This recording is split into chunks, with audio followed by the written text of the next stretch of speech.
Today we're joined by a budding entrepreneur. He's joining us all the way from America, Indiana. So welcome to the show, Steve Miller. Nice to meet you. Thank you very much, Lee. Good to be with you. Good evening to you. It's good afternoon to you. It's actually, I think we're just after, about 2:28 in the afternoon here. So we're proper time traveling already. So as you can tell, Steve hasn't got an American accent. So we'll find out how you ended up in America a bit later. But first, let's just start with where was you born and where did you grow up?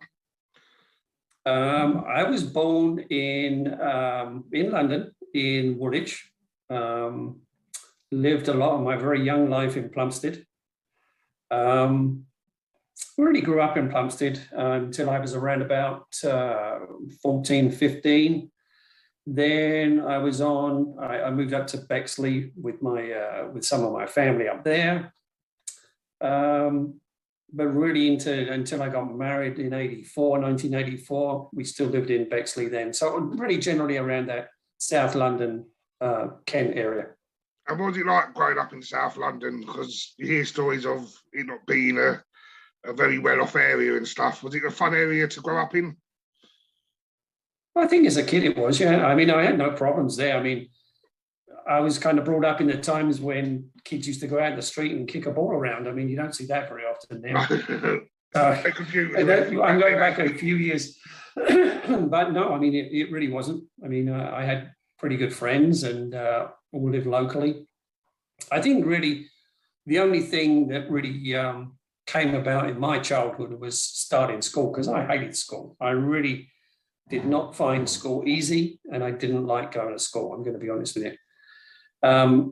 Once I got into secondary school, I had a lot of issues there. I got pretty sick. I had glandular fever, and that took me out of school for like almost 6 months. Oh, wow. And that put me behind, and that was an even bigger problem. So I had to go to almost like a remedial school where I could catch up more than anything else. And really from there, it kind of turned me around, because the remedial school was more about getting you up to a level where you would be able to work. And it was more based on that rather than just math and science and English and Latin and all those kind of things that the other kids were learning.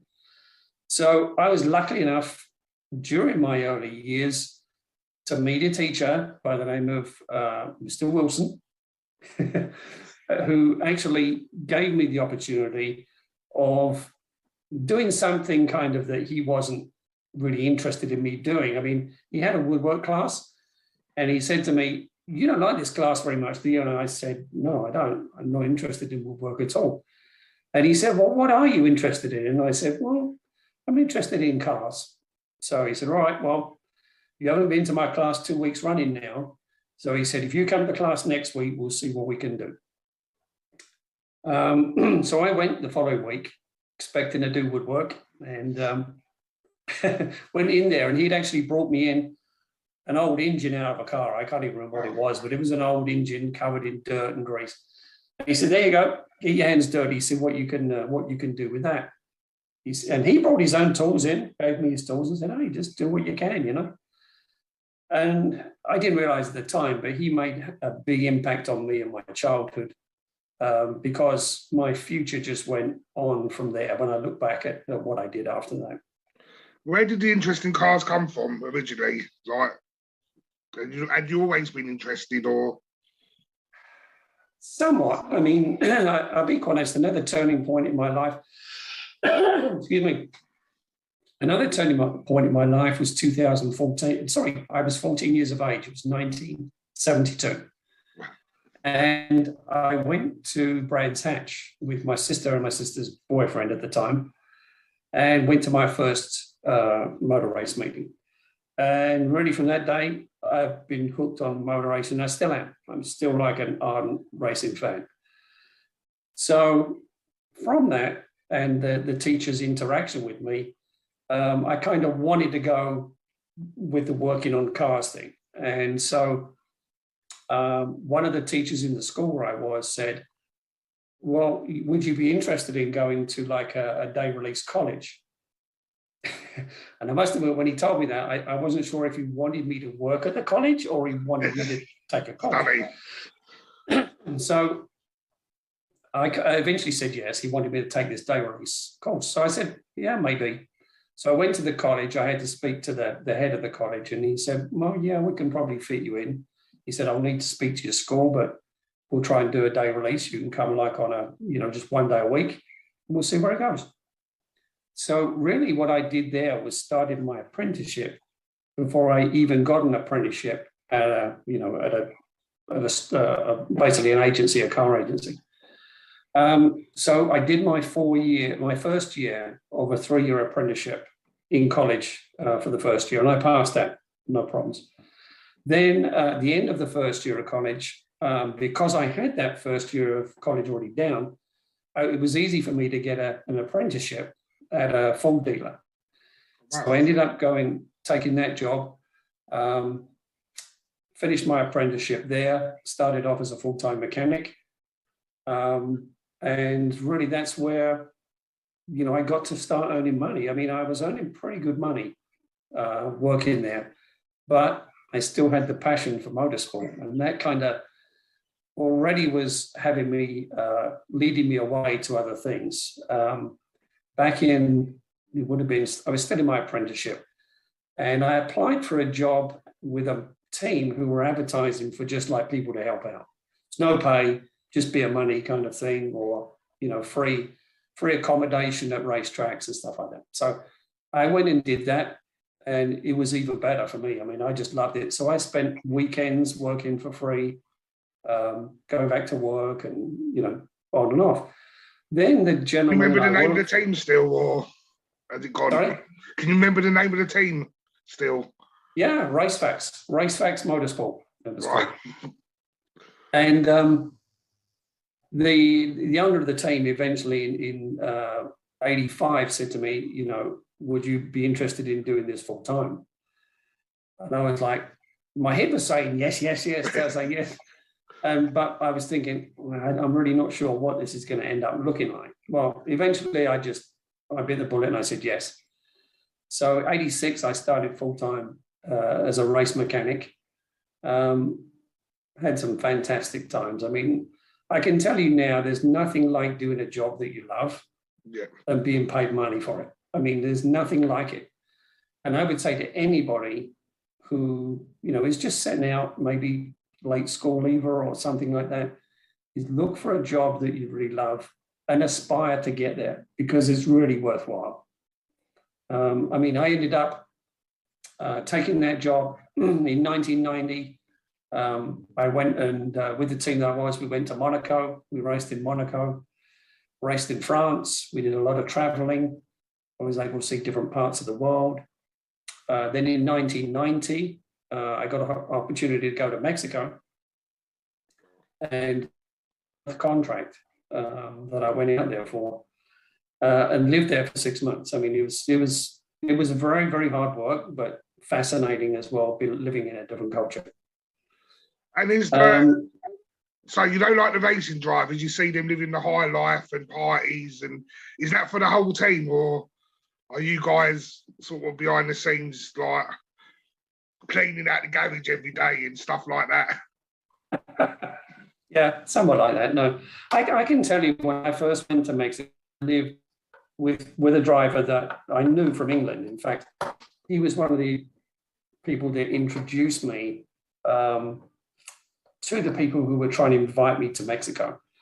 And he was like an up-and-coming race driver. I mean, he was going to be a star. There was no doubt about that. Very talented young Mexican driver. And he said, well, until you get a place here, you can kind of stay at my place. He said, I just got a new flat. And I said, oh, great.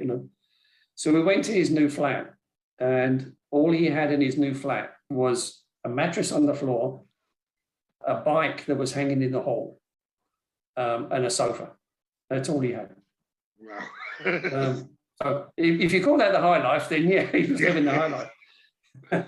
But no, I mean, most of the up-and-comings don't. They struggle for money. They invest their own money, even though they have the talent. But I think the Mexican driver that I met he knew his talents and he was willing to go so far, but he wasn't going to jeopardize his whole life without some kind of opportunity. Yeah. And I think really that was a sensible thing to do where he was at. But no, I mean, the 6 months I enjoyed that. I very much enjoyed that. And he eventually, at the end of the 6 months, said, why don't you think about coming back next year and we'll start a team? And I was kind of reluctant to say yes or no. We kind of left it and said, well, we'll speak again later. But eventually I said, all right, well, you know, I'm interested. And he said, well, I don't have anything on paper yet, but, you know, if you want to come over, we'll spend some time and see what we can do. But if nothing happens, then, you know, I can't guarantee I'm going to be able to get you anything.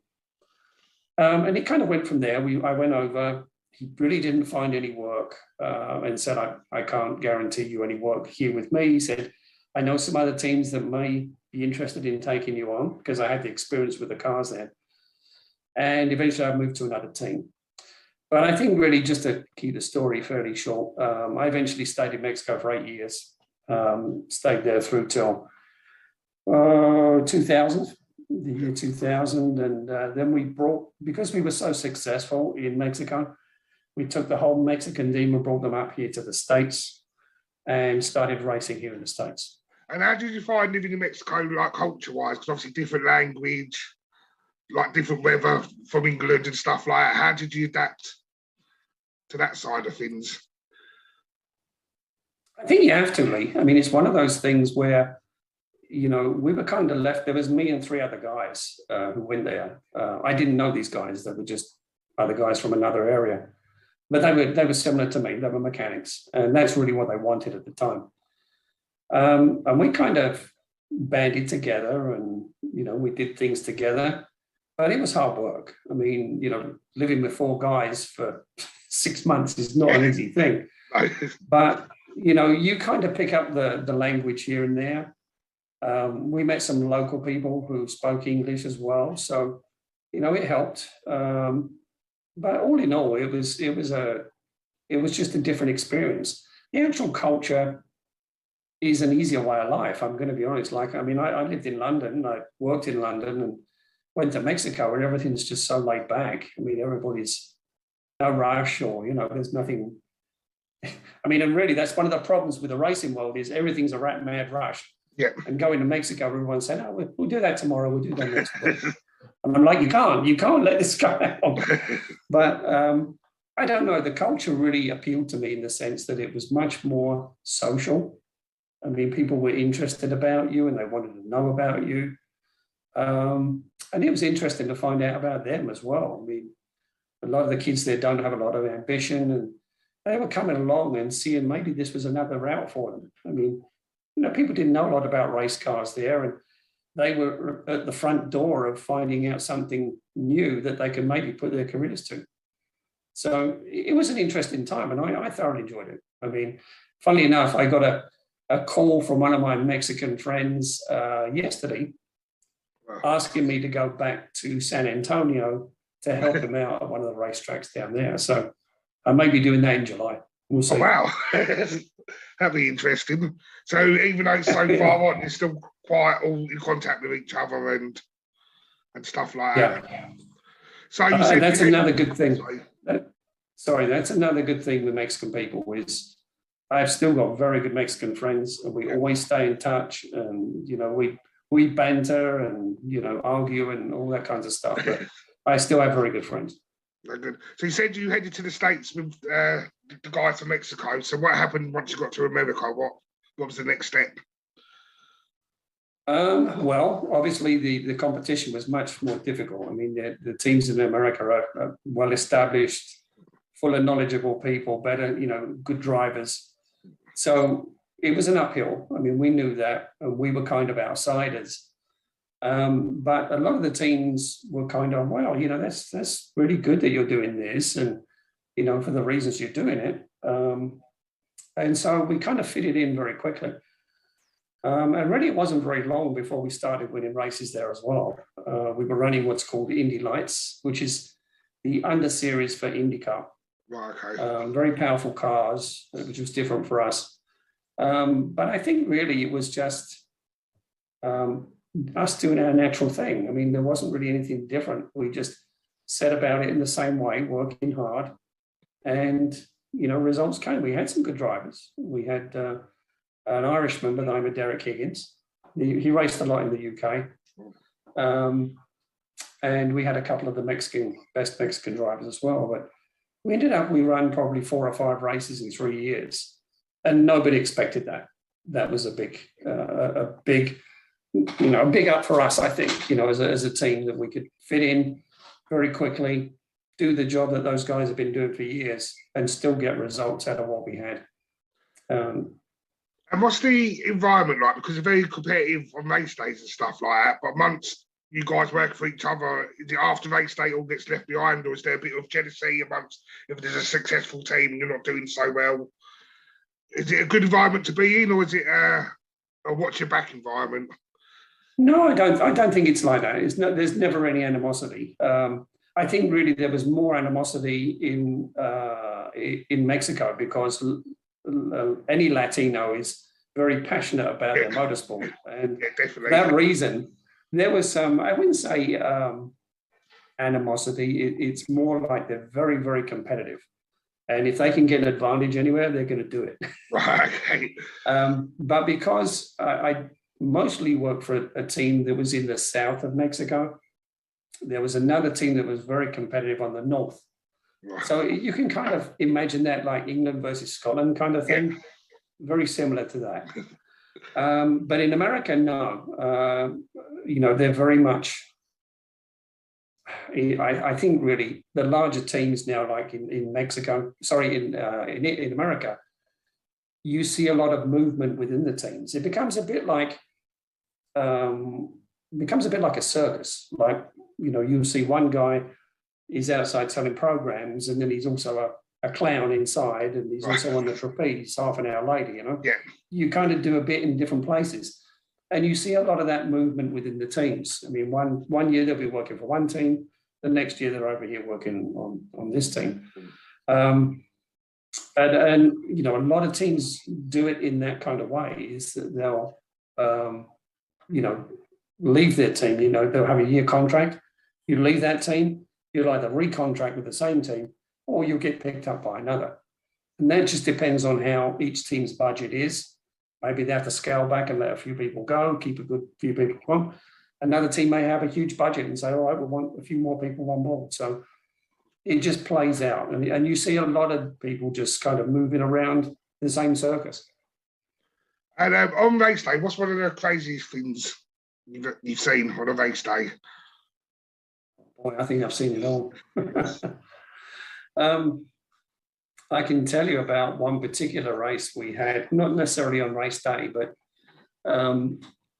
we had an event. I mean, we raced on ovals over here as well as like road course tracks. And we were an oval track, very high speed oval track in Miami.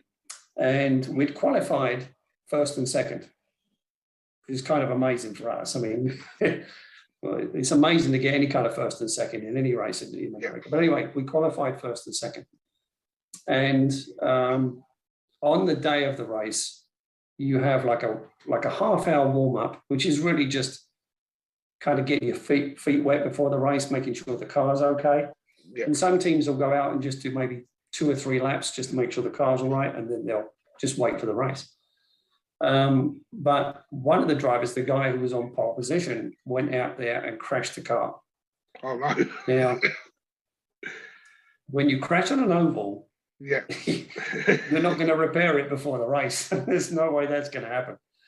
So he was kind of out. I mean, the boss was very upset. Do you not have no spare cars or anything, or do you have to stick to the car? You're not allowed to change cars. You have to use the same car. You could repair it. I mean, if it was repairable, you could repair it. But like I said, an oval, you have a crash. That's it. So he had to sit out. He had to sit out, and we got off in just the one car in the race. But we won that race by a country mile. I mean, that's lucky then. Made a really bad day, just okay still. Exactly, yeah. So, I mean, it was kind of a bittersweet event. I mean, we could have finished 1 and 2 easy in that race. But luckily, we did win the race. I mean, that was kind of like a poor man's, well, it wasn't a second, but it was a first that could have been much better than just a first. Yeah.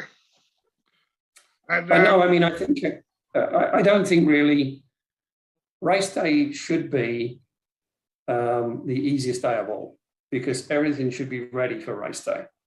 If you're struggling on race day, then there's a problem. And that happens at times. So when you was working, what was like a typical week from, because you worked in the pits as the mechanic, didn't you? So what would you be doing leading up to the race? Just testing the car and making sure? In general, I mean, there's a lot of preparation that goes on in the shop. Yeah. For the more expensive formulas, like in the US, sometimes some of the teams will paint their cars after every event. Wow. So, you basically got to disassemble the whole car, take all the paint off, repaint it, put decals on, rebuild the car.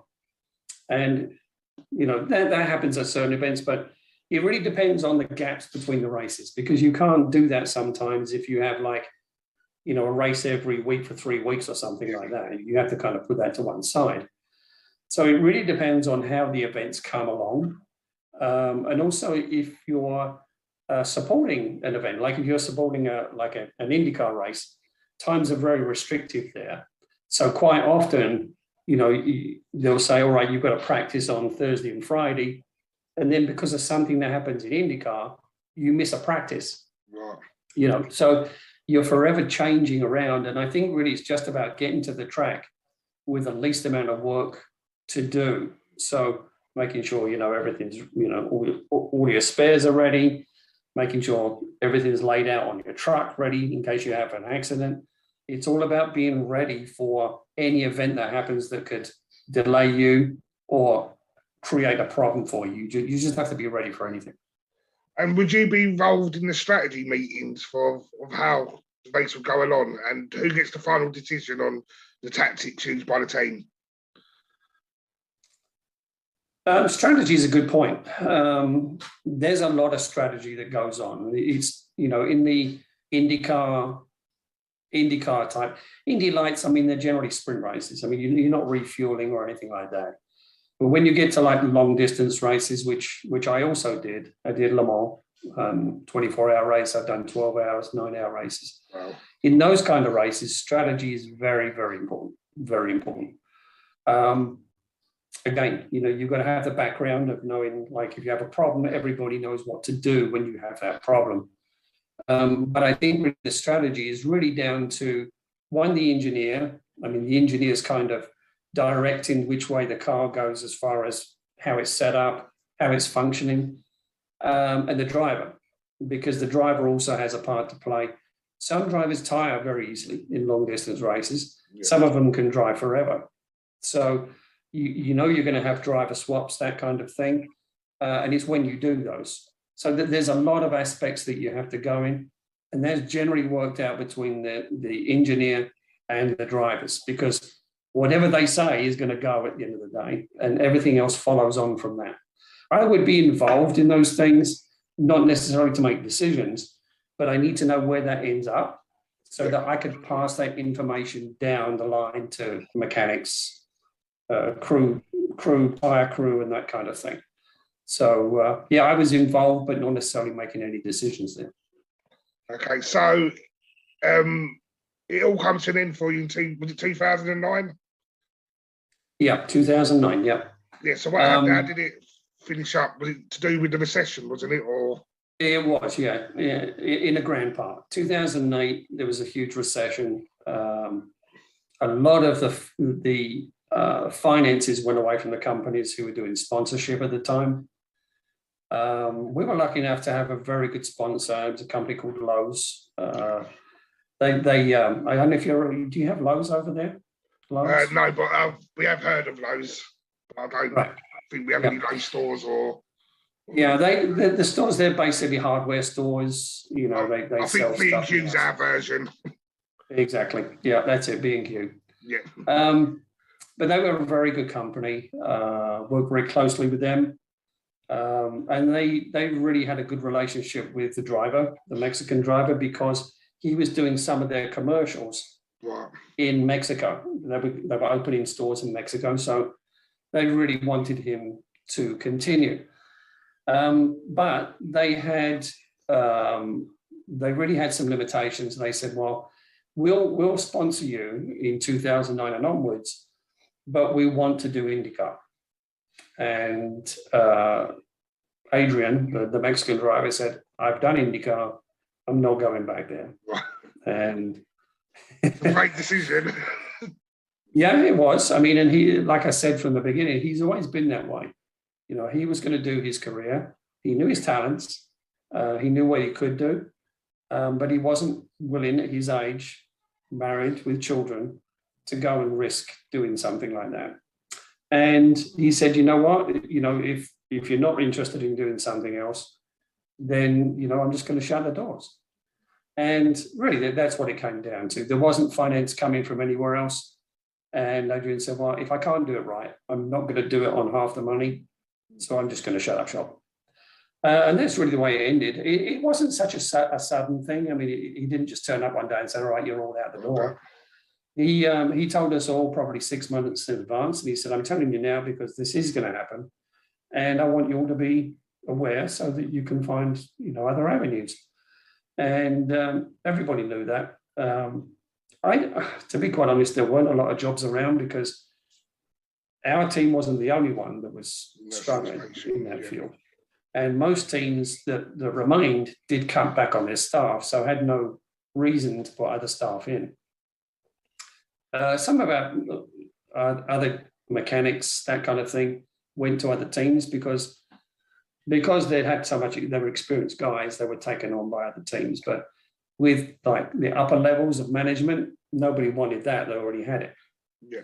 So at that time, Deb, my wife, was starting her own business, and it was something new to her. She was starting an agency, and it was for children with problems. She's a therapist herself, and she was, I wouldn't say struggling, but she needed help on the technical side. A lot of the stuff was going to be driven by HIPAA laws. I don't know if you're familiar with HIPAA laws, but HIPAA law is basically protects against any kind of health information and how it's distributed and how you provide it and transport it. So I had to read up on HIPAA and how it applied to her business as far as how she could send information to other therapists, etc., and how we could implement that within her business. So I decided basically just to turn over. I got a job. I did get a job for a while. I got a job as an IndyCar team manager for 6 months. Wow. And I took that job just because it was a favor for somebody else. They said to me, this guy's struggling, can you help him out? And I said, yeah. Wasn't a particularly good experience. It was very low funded. And I said at the end of the year, I'm done. I'm not going to do this again just for the sake of doing it. So I kind of put my full time into helping Deb there get up and running with her business, and we did that probably 6-8 months. We got that up and running. And how did you find the transition? Because you spent all your time traveling around, being away from home a lot, and now all of a sudden you're back at home, you're doing a completely new role and all that. How did you find the transition for yourself? Was it difficult or? It was a bit of both, I'll be honest with you. It was a mixture. I mean, yeah, I missed the racing thing, but, you know, I knew it wasn't going to be the same. Racing wasn't going to be the same that year or, you know, years after that. But the new thing was a challenge. It was a different kind of challenge for me. And I thought about maybe doing something with computers. I mean, you know, I'd worked with computers before. I even helped a young guy in Mexico set up a business there, which I was part of. So I thought about moving into that arena at some point. And I don't know, I kind of put that on the back burner at that point in time, just because Deb had so much on her plate. Yeah. So really, I mean, it was kind of, I missed the racing thing, but I still had something to do that I wanted to make sure I did right. So the times when I wasn't doing that, it was kind of hard, but also I was still, you know, determined to get Deb's situation right. Yeah. So once you helped Deb after the 8 or 9 months, did you then bring your computer stuff forward and decide that's the avenue you was going to go down? Yeah. I had kind of toyed with the idea because we had rented a building for Deb's business, of maybe utilizing some of her business to run a computer repair establishment.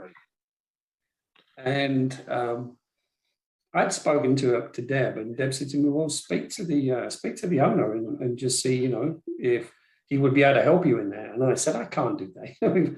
We've signed a lease, and you know," I said, "You know, well, I could probably work it from home, but somebody's got to be here." That was part of the agreement, to be able to, you know, take care of both sides. And eventually I said to Deb, it would be really good if I could just cut a hole in one of these doors to another room here, because they had a separate frontage. Okay. And I said, if he did that, then I could do both. I mean, there's no reason why I couldn't do both then. And she said, well, ask him. You know, you can only say no. And at the time I thought, well, I'm not going to do it now. You know, if I get a chance. I didn't see him very much, and he would pop in every now and again. And it was just so weird. Probably about 2 months later, he came in, just one of his regular visits. And he said to me, I know you've been thinking about the computer. He said, what about if I cut a hole in that wall over there? And he said, you can use that outside. And I said, oh, that's a really good idea, Dave. That kind of makes sense. So really, that's how it all came about. But really, from there, it was about, okay, now what do I need to do? How do I do this? And I kind of sat down again, and I did a lot of reading about computer business, and I really found out more about what I didn't need to do than what I did need to do. So I kind of made out summary points about how I wanted to establish my business, and then kind of set about just doing it. So I started making my own documents. I laid out a design, how I wanted to lay out everything as far as, you know, the computers, the working areas I was going to use, list of equipment I was going to need. And really, it wasn't a really expensive thing to do. I mean, I did a lot of it myself, but it really wasn't that expensive. And I was up and running probably in 4 or 5 months. Oh, wow. That was basically 2012.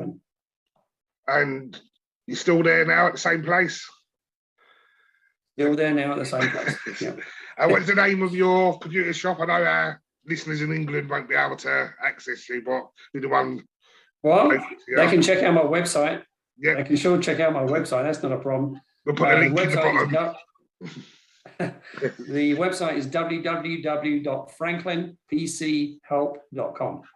Okay. And the name of the company is .com Computer Repair. .com Computer Repair, lovely. And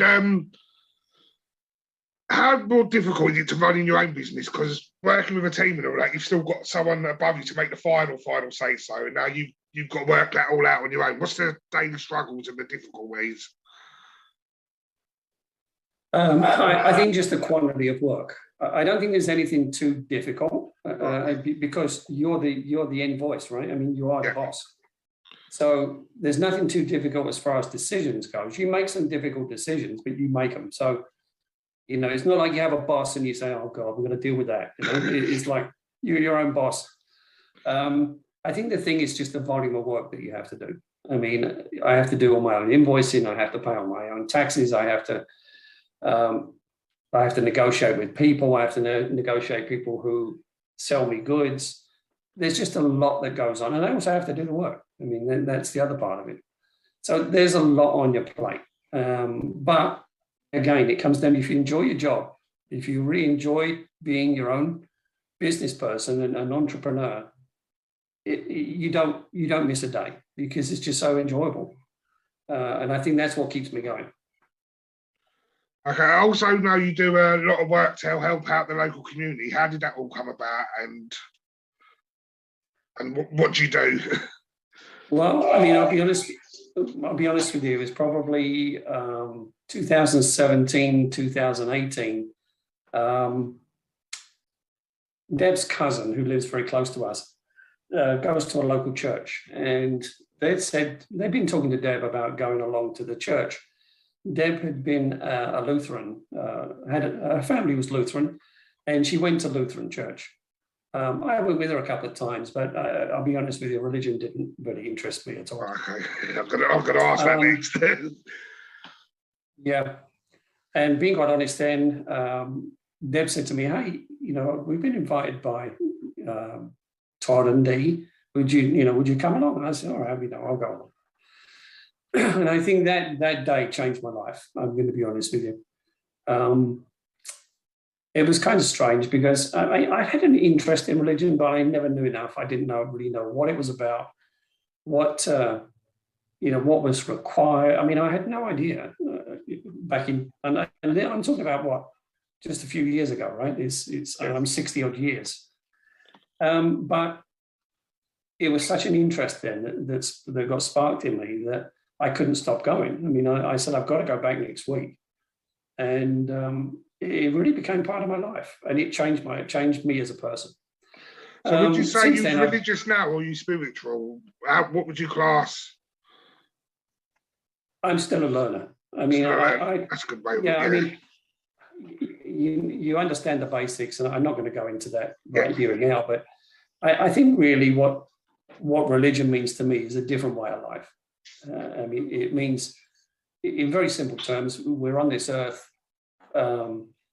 really for God to see us for who we are. Yeah. Because then He's going to decide whether we have eternal life or not. Yeah. And that's really what I see in what we do. But I've become very involved in, like, we have a church group, a small group anyway. It's probably only like 6 or 7, 8 people at a time. And you just meet on one evening a week, share stories. We do a Bible study, which means reading a passage in the Bible and just discussing it as to what it means to all of us. We also do events. We go as a group to a local, it's more like a warehouse, but everything in the warehouse is given to people who can't feed themselves, churches, that kind of thing. They also do transport for people who don't have transport to get to hospitals and other events. I go to a men's Bible study on Wednesday mornings, 6 o'clock, 6 till 7, and then church on Sunday. But I don't know. I just find the people that you meet there are very much like how you want to be. Yeah. And I think, being around people like that just makes you a better person, if nothing else. So, yeah, it's had a very influential part on me. My church does fantastic things locally and internationally. They sent a lot of money to Ukraine recently. But they've also done outreaches to various different countries and also locally as well. And I'm very proud to say I'm a member of Victory Christian Church. Definitely sounds really good and really interesting what they're doing. We're going to nearly wrap up, so there's just a couple of more questions. So how long have you lived in the States now? How many years has it been? Full time since 1991. Yeah. So is there anything about England you miss? Or sorry, not 1991, 2001. Oh, 2001. Okay. Is there anything about England you miss, or are you Americanized now?